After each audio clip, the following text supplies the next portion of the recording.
민수기 16장 12절, 19절 제목, 억울함을 참고 견뎌라. 12절, 모세가 엘리압의 아들 다단과 아비람을 부르러 사람을 보내었더니 그들이 이르되 우리는 올라가지 않겠노라. 모세는 고라를 책망한 후 고라를 따랐던 르우벤 지파의 다단과 아비람을 불렀지만 그들은 모세의 부름에 응하지 않았습니다. 그들은 모세를 자기들의 지도자로 인정하지 않았기 때문에 굳이 모세의 말을 들을 필요성을 느끼지 못했던 것입니다. 그러면서 그들은 모세에게 이렇게 말하였습니다. 13절, 내가 우리를 적과 꿀이 흐르는 땅에서 이끌어내어 광야에서 죽이려 하며 어찌 작은 일이기에 오히려 스스로 우리 위에 왕이 되려 하느냐? 다단과 아비람은 모세가 자기들을 적과 꿀이 흐르는 땅에서 이끌어내었다고 말하고 있습니다. 그러나 그들의 말은 사실이 아닙니다. 그들이 살았던 애굽 땅은 적과 꿀이 흐르는 땅이 아니라 그들이 짐승처럼 살았던 비참한 땅이며 그들이 거기서 너무 힘이 들고 고통스러워서 살려달라고 하나님께 부르짖었던 땅입니다. 하나님께서는 그들이 살려달라고 부르짖는 소리를 들으시고 모세를 보내셔서 그들을 그 지옥과도 같은 애굽 땅에서 건져내 주셨습니다. 그런데 그런 애굽 땅을 그들은 적과 꿀이 흐르는 땅이라고 말하고 있습니다. 우리는 이 사실을 통하여 지금 다단과 아비람의 판단력이 완전히 잘못되어 있음을 알 수 있습니다. 이와 같이 하나님께서 그 마음에서 사라져버리면 우리는 다단과 아비람처럼 모든 것을 바로 평가하지 못하고 잘못된 평가를 내릴 수밖에 없다는 것을 알 수 있습니다. 그러면 결국 망하는 길로 갈 수밖에 없는 것입니다. 다단과 아비람은 어떻게 해서 이렇게 된 것입니까? 그들은 지금 모세의 자리를 탐내고 있습니다. 그들은 원래 이스라엘의 장자지파인데 그 자리를 요셉지파에게 빼앗기고 말았습니다. 그래서 그들은 이스라엘 안에서 아무런 영향력도 행사하지 못하고 있었는데 모세와 아론과 동일한 레위지파인 고라가 모세와 아론을 반역하는 것을 보고 그와 한편이 되어서 모세와 아론의 자리에 그들도 앉고자 했던 것입니다. 즉 다단과 아비람의 마음속에는 지금 권력욕으로 가득 차 있다고 하는 것입니다. 그러니까 모든 판단과 평가가 잘못될 수밖에 없는 것입니다. 이와 같이 욕심이 우리 마음을 가득 채우면 우리의 모든 판단과 평가는 잘못될 수밖에 없으며 결국에는 망하는 길로 갈 수밖에 없습니다. 그러므로 욕심이 완전히 우리를 망하는 길로 인도한다는 사실을 잊어버리지 마시고 욕심이 우리 마음속에 들어오지 못하도록 철저하게 자기 마음을 지킬 수 있기를 바랍니다. 다단과 아비람은 계속해서 이렇게 말합니다. 14절, 이뿐 아니라 내가 우리를 적과 꿀이 흐르는 땅으로 인도하여 들이지도 아니하고 밭도 포도원도 우리에게 기업으로 주지 아니하니 내가 이 사람들의 눈을 빼려느냐? 우리는 올라가지 아니하겠노라. 이스라엘 백성들이 가나안 땅에 들어가지 못한 원인이 모세에게 있습니까? 아닙니다. 그 모든 원인은 10명의 정탐꾼들과 이스라엘 백성들 자신들에게 있습니다. 하나님께서는 그들을 가나안 땅으로 들여보내주시려고 그들을 가나안 땅까지 이끌고 오셨지만 10명의 정탐꾼이 가나안 땅을 악평하고 그 말을 들은 나머지 이스라엘 백성들이 전부 다 거기에 동조해서 차라리 광야에서 죽는 게 더 나을 뻔하였다고 하며 자기들은 다시 애굽으로 돌아가겠다고 했기 때문에 하나님께서는 그렇다면 그들의 말대로 하라고 하시면서 그들이 가나안 땅에 들어가지 못하게 하시고 다시 광야로 돌이키게 하신 것입니다. 그런데 다단과 아비람은 그 모든 책임을 모세에게 떠넘기고 있습니다.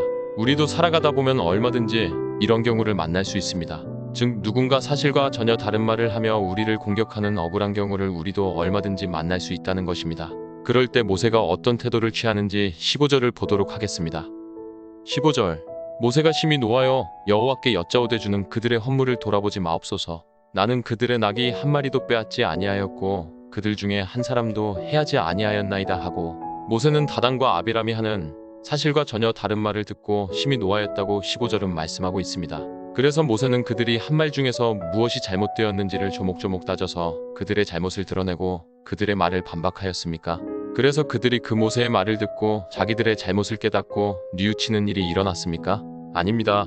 그런 일은 거의 일어나지 않습니다. 모세는 이미 그런 경우를 여러 번 경험하였기 때문에 다단과 아비람으로부터 참으로 어처구니 없는 말을 들었지만 거기에 대하여 굳이 그 말의 진위를 밝히려고 하지 않았습니다. 모세는 더 이상 그들을 상대하지 않고 하나님께 나아갔습니다. 그리고 그 모든 억울한 사정을 하나님께 말씀드렸습니다. 이것이 억울한 사정을 계속해서 만났던 모세가 터득한 해결책이었습니다. 그것은 부당한 말로 자기를 궁지로 몰아넣는 그 사람을 더 이상 상대하지 않고 그 대신 하나님을 상대하는 것입니다. 그리고 하나님께 그 모든 억울한 사정을 아뢰고 하나님께서 그 모든 문제를 해결해달라고 하나님께 간구하는 것입니다. 그랬을 때 하나님께서 그의 마음의 평정을 허락해 주셨으며 하나님께서 그 모든 문제를 모세에게 가장 유익한 쪽으로 해결해 주셨습니다. 우리도 모세가 만난 것과 같은 부당한 경우, 억울한 경우를 만났을 때 절대로 우리를 부당하게 궁지로 몰아넣는 그 사람을 상대하려고 하지 마시기 바랍니다. 그러면 그럴수록 우리가 만난 상황은 더 힘들어지게 될 것입니다. 그 대신 그 억울한 마음을 가지고 하나님께 나아가서 하나님께 그 모든 사정을 말씀드리고 하나님께 하소연하시기 바랍니다. 하나님께서 그런 우리의 하소연을 다 들어주시고 모든 문제를 우리에게 유익하도록 해결해 주실 것입니다. 16-19절 이에 모세가 고라에게 이르되 너와 너의 온 무리는 아론과 함께 내일 여호와 앞으로 나아오되 너희는 제각기 향로를 들고 그 위에 향을 얹고 각 사람이 그 향로를 여호와 앞으로 가져오라. 향로는 모두 250개라. 너와 아론도 각각 향로를 가지고 올지니라.